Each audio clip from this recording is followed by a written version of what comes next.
What is up, YouTube? This is your casual hardcore gamer, Carlos Valdosta, and today I have for you Hearthstone, which looks like a collectible card game, and it is, but really what this game is a resource management game. As you can see, I have a deck that I built there, and you have a few different options when you start. The best thing to do is probably to start with the practice. You have one kind of pre-made deck that you'll have the choice of, and then there's a bunch of other decks that you can unlock as you beat those opponents. There's a standard and expert mode. I would just stick with the standard if you've never played anything like this before. And once you beat them, you can actually unlock additional decks or starter decks that you can use. So give that a shot. I'm going to talk about a couple things first before I get into this game. There is an arena where you can kind of play randomly, and then there's the regular play where you can play against other players, which is where I'm going to start. You can choose your deck, and you can kind of just start and you find an opponent. Now, the two things that I want to talk about first is the third season of C3, which is Serial Assassin's Commentator Challenge. This seasons will be hosted by Serial Assassin, but there's some additional incentive. The winner gets to post a video up on Apocalypse's channel, and you can win a custom controller from Nifty Mods, which is pretty awesome.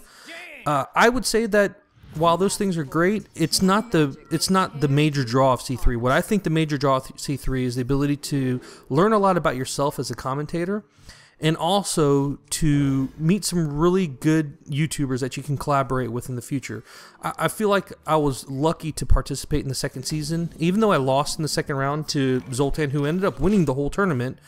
It was still a great learning experience for me, both for myself and also for me to see what other people are doing. It's not just centered around Call of Duty. As you can see, I'm playing Hearthstone here, and I'm kind of doing this as an example, but you can make the commentary about anything that the topics provide. So he'll give you a topic, and you have a lot of freedom in terms of how you interpret that topic. You do want to stay within the realm of what the topic is, but be creative with what you put up in terms of gameplay or what's in the background. And challenge yourself. Try and do more than you've done in the past. You know, and if you fail, hey, at least you'll learn something. And if you win, or if you do better than you thought you were going to do, then you're improving. So, you know, that's pretty awesome. The second thing I want to talk about is I have a friend at work. I've known him for about 6 years. His brother's in the military, and I guess he got locked out of his Xbox account, and he needed to get something, I don't know, but he didn't have a gold account anymore. I guess it expired. And I tweeted out, you know, if anybody had a 24 to 48 hour pass, I'd appreciate it. And the Blue Goose gave me a 7-day pass. If you don't know who the Blue Goose is, he's a member of the HCU, which is Hardcore Union. And he's a really nice guy. He has a YouTube channel and a Twitter account. I'll put the links to both of those in the description as well. Check him out and say thank you to him for me. So we'll get into the game now just to talk a little bit about what you're looking at. So there's a few different ways in which you can play this game, and what I mean by that is that there are different types of decks. You have decks that are kind of controlling decks, where you're controlling what's happening in the play field, which is where those, you know, the monsters or where the cards are that are in the middle of the field. You can also do things to attack the enemy's avatar directly. So as you can see, he shot something to me or at me a few minutes ago, and I'm just trying to kill his one monster or whatever.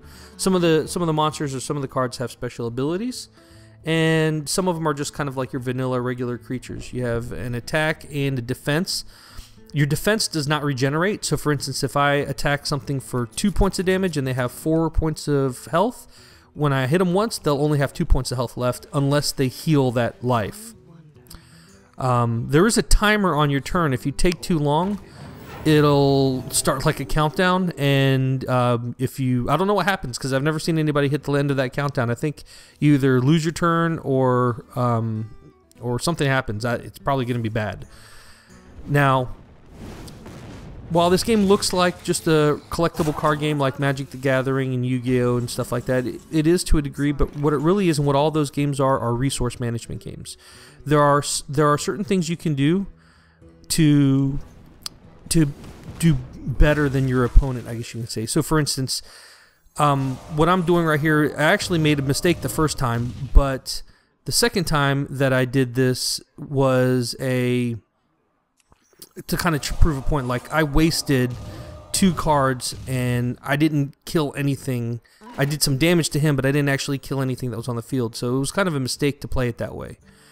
What you'll see when you play the game a little bit more is that the more board control you can have, for the most part, what you can kind of have in terms of your monsters or things that are on the field, the better positioning that you can have. It's not always the case.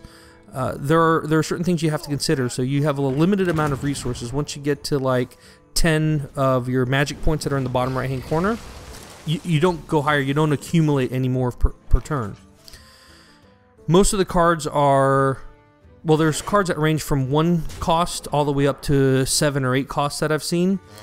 And there's something that you would want to consider. It's called a curve. It's the casting cost of the cards that are in your deck.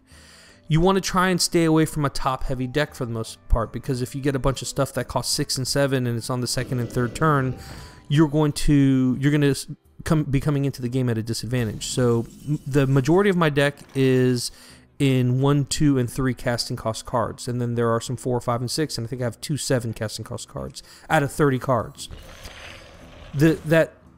What that's called is tempo. You want to be able to maintain a good tempo against your opponent, because the more that you take away from their life, the less likely they are to be able to fight their way back. You know, it's going to be really tough for them to come back and win. Now, they can attack you directly, or they can attack your monsters. So, for instance, he would probably want to try and kill as many monsters as I have, so that I have to stop attacking him. The problem in doing so is that he's going to lose all of his monsters. As of right now, you can see we both have the same amount of cards in our hands, but I have other cards that let me do things like draw additional cards, or cards that give me a tempo advantage. For instance, when they come into play, they do something to affect the board position.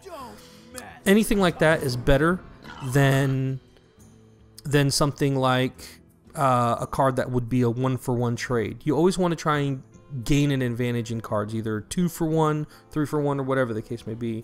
And when you're building your deck, think about those things.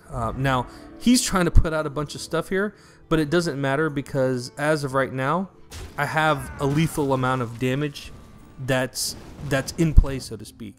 There's nothing that he can do to stop me from winning. So all I really have to do is attack and shoot him, and I have another card that when it comes into play, it can attack right away. So yeah, that's kind of a quick and easy tutorial. If you have any questions, leave them in the comments below. And, you know, have fun with it. It's a free game, so it doesn't cost anything. Have a great day.